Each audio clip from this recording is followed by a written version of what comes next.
போட்டுருக்கேன், seat belt போட்டுருக்கேன். இப்போ வாகனம் போயிட்டு இருக்குது. சடனாக ஒரு ஹிட் ஆன என்ன ஆகும், நான் முன்னால் வருவேன். முன்னால் வரும்போது என்ன பண்ணுனாக்க இந்த சீட் பெல்ட் என்ன லாக் பண்ணிக்கும். இதை எப்படி லாக் பண்ணுது அப்படிங்கிறத இப்போ சொல்ல போகிறேன். நல்லா கவனிங்க, பாருங்க, இங்கே நல்லா கவனிங்க. சீட் பெல்ட் பாருங்க, மெதுவாக இழுக்கிற வருது. சரியா, நல்லா கவனிக்கலாம். இன்னும் கொஞ்சம் வேகமாக இழுக்கிற வருவேன். சடனாக இழுத்தா வராது. சடனாக இழுத்தா வராது. இங்கே ஒரு மெக்கானிசம் இருக்குது.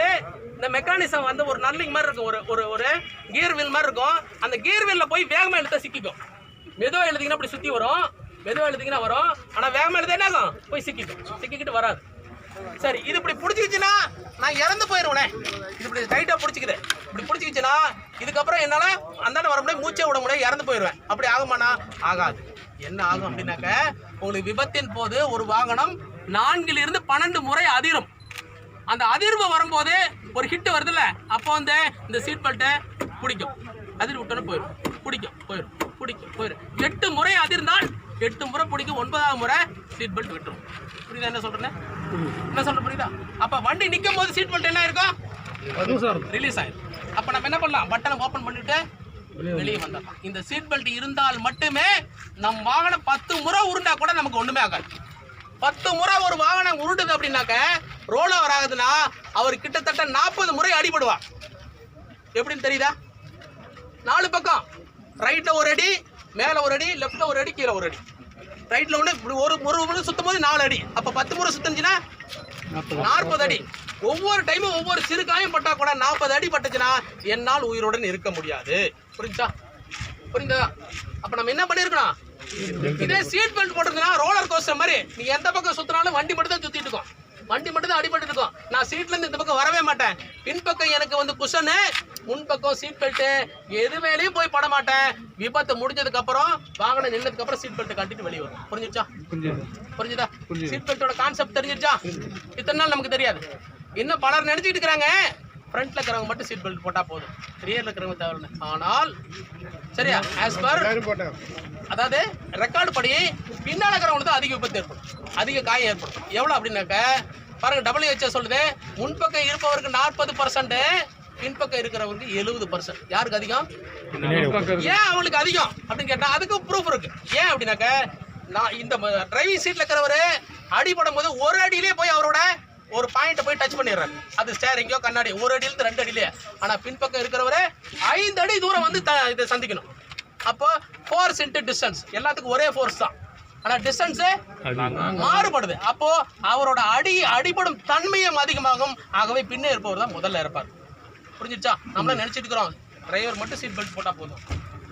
கிடையவே கிடையாது. பின்னால இருக்கிறவங்க தான் கண்டிப்பா போட்டுக்கணும். ஏன்னா அவரு தான் ரொம்ப தூரத்துக்கு தூக்கி வீசப்படுவார், அவருக்கு தான் ஃபோர்ஸ் அதிகம்.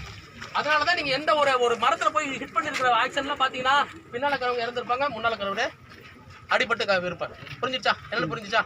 அப்ப கார்ல 4 அல்லது மேற்பட்ட சக்கர வாகனங்களில் செல்லும் போது நம்ம என்ன பண்ணிருக்கணும், கண்டிப்பாக இருக்கை பட்டை என்று சொல்லப்படும் சீட் பெல்ட்டை கண்டிப்பா அணிந்திருக்க வேண்டும். அப்படி அணிந்திருந்தால் மட்டும் விபத்தின் போது நாம் உயிருடன் இருக்க முடியும். சொல்லுவாங்க சீட் பெல்ட் போட்டிருந்தாதான் ஏர் பேக் வேலை செய்யும் சொல்லுவாங்க. இது உண்மையா பொய்யாங்கிறதுக்கு நீங்க போக வேணாம். ஆனா இந்த சீட் பெல்ட் அணிந்திருந்தால் மட்டுமே இந்த ஏர் பேக் உங்களை காப்பாற்றும். அதுவும் எப்படின்னு சொல்லிடுறேன். எப்படின்னு கேட்டீங்கன்னா, இப்போ நான் அப்படி போயிட்டு இருக்கேன், வண்டியில போயிட்டு இருக்கேன், சீட் பெல்ட் நான் போடலை. இப்போ வந்து ஏர் பேக் என் வண்டியில் இருக்குது, ஏர் பேக் இருக்கு, இது என்னை காப்பாற்றுமான்னு காப்பாற்று. ஏன்னு கேளுங்க. இப்போ நான் போயிட்டு இருக்கேன், ரைட்ல வந்து ஒரு வண்டி என்னை இடிக்குது.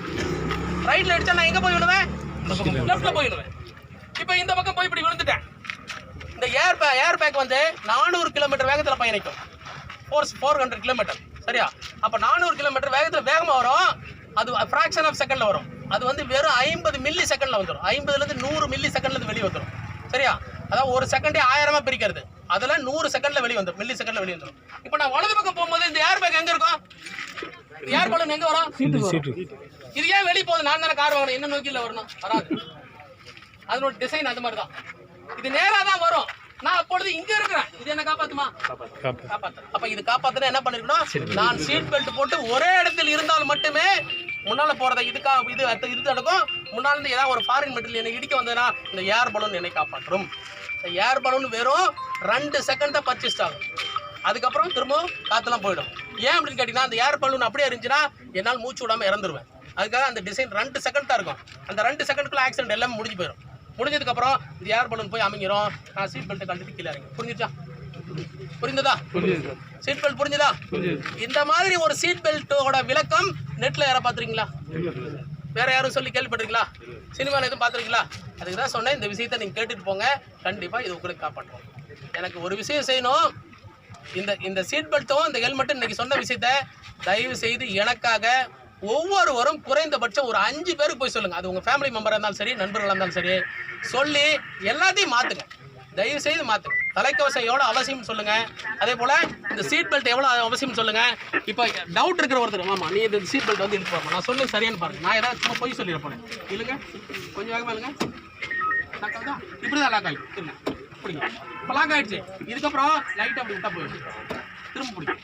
எத்தனை அதிர் வருது அத்தனை முறை லாக் ஆகும். நம்மளை சீட்டை விட்டு வெளியே வரக்கூடாது. புரியுதா? நாங்கள் வேறு யாராவது ஒருத்தர் செக் பண்ணுங்கள். பார்க்கணும், செக் பண்ணு. இழுத்து பாரு.